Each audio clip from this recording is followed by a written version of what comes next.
You know that I could use somebody. Hey guys, so today I'm going to do a best and worst video, and now I've never actually done one of these before, but I do hope to kind of do some more.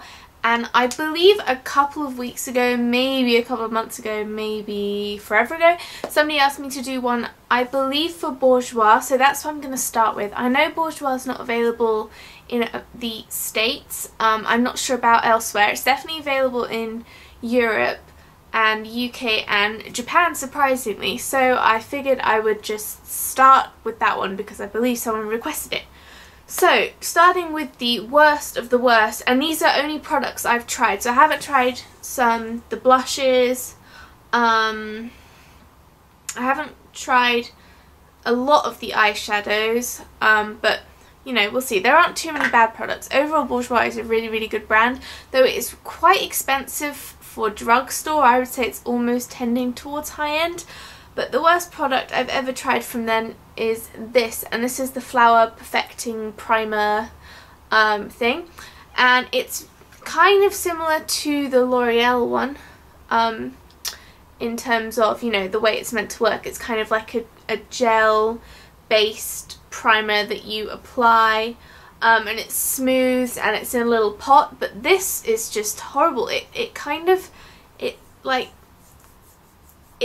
As you rub it in, it flakes off, so it doesn't sink in, it kind of sits on top, and I just found it doesn't work. And also I do not like the pot primers because you get them under your fingernail, and this smells really strong of just floral, so not a fan of this at all.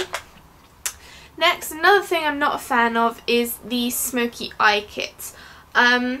For the money, they're not that bad. They're quite expensive, but you do get 3 eyeshadows, and I like the colour in them. I think they're really pretty gradients, and they would be great if they were as pigmented as you would expect them to be. I mean, the pigmentation's not awful, but it doesn't really transfer terribly well, and they just don't stay on, and I find them really hard to blend, and they just kind of, for the money, I don't believe they're worth it. I'd much rather buy an MUA palette or something like that, or several MUA palettes. But I do like the fact that it's got like the little instructions on the back, so if you're like a beginner, you know, it's easy to follow. Another product I'm not a huge fan of is this mascara, and this is actually one of their newer mascaras. Normally Bourjois mascaras are really, really good, and they were like several of the first mascaras that I, you know, when I started out, I'd buy. This is their new one, and it's the Fantastic Volume, emphasis on the fan, and the brush looks like this. Now, to be honest, the brush itself is what I don't like. It is so hard to use because you've got this flat bit here, so it's kind of awkward to hold, and then because there are no bristles on the bottom, you have to always go this way, and I just find it large and awkward, and it didn't really fan my lashes out that much, so overall not impressed. I almost dropped it. Now, moving on to kind of the intermediate products. Oh, sugar, just dropping things. In the middle, I would say, is the Healthy Mix Serum and Healthy Mix concealer. Now, I know so many people rave about these products, and it's not that they're horrible per se. I think the problem I have is I tend to put too much of this on, so you really don't need very much, and you need to really work it into your skin, otherwise it just sits on top and it just kind of feels greasy, and you just feel like you're wearing so much makeup, and you know, it like rubs off. And because it's a gel foundation, I find that it does that more than, say, a cream foundation, and I'm not a huge fan of it. And again, the coverage isn't amazing, and it definitely doesn't last all day. Similar terms, the concealer, it's quite yellow, the concealer, and I find it just doesn't stay on as well as some of my other concealers, like my collection concealer. So they're not terrible, and you know, I would potentially buy this again, because once you get it right, it can look really nice, though it doesn't last all day. But overall, I would find other versions of this to buy. Another middle ground product, and this is actually my sister's, but it's quite similar to the chocolate box one I had before, and this is the bronzer.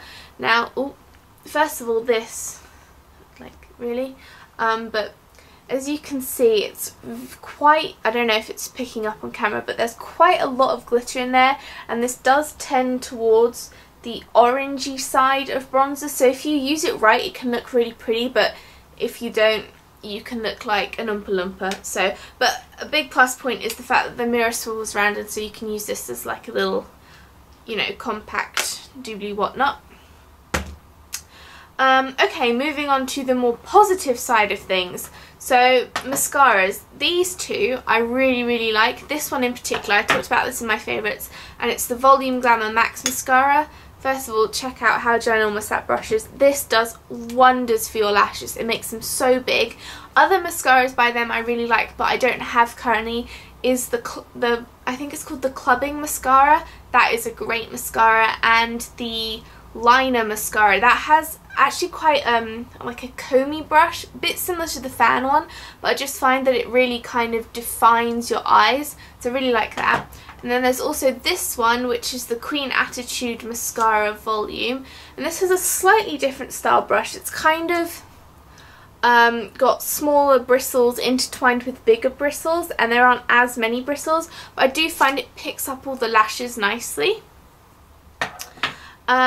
Lipstick. I have two lipsticks by them. I can't find the other one. This is the one in Sweet Kiss, which you guys all know I love, and it's a nice really red colour. I did have another one by them. For the life of me, I can't remember what it was called. It was really glittery, and it was, you know, like a shimmer lipstick, but it had big chunks of glitter in. I think I might have thrown it out because I never wore it, but so it's a bit hit and miss with the lipsticks, but this lipstick is really good. Other thing that are really good by them are their eyeliners, their kohl eyeliners.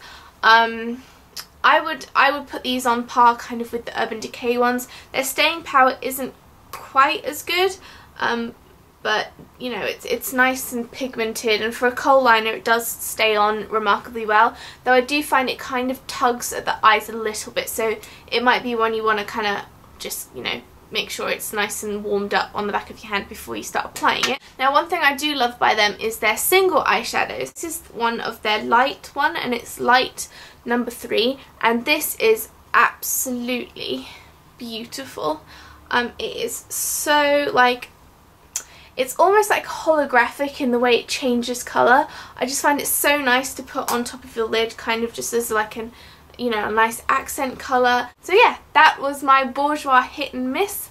Let me know what you guys think. If you have, you know, have had bad experiences or good experiences with Bourjois, leave them in the comments down below, and I'll see you in the next video. Bye!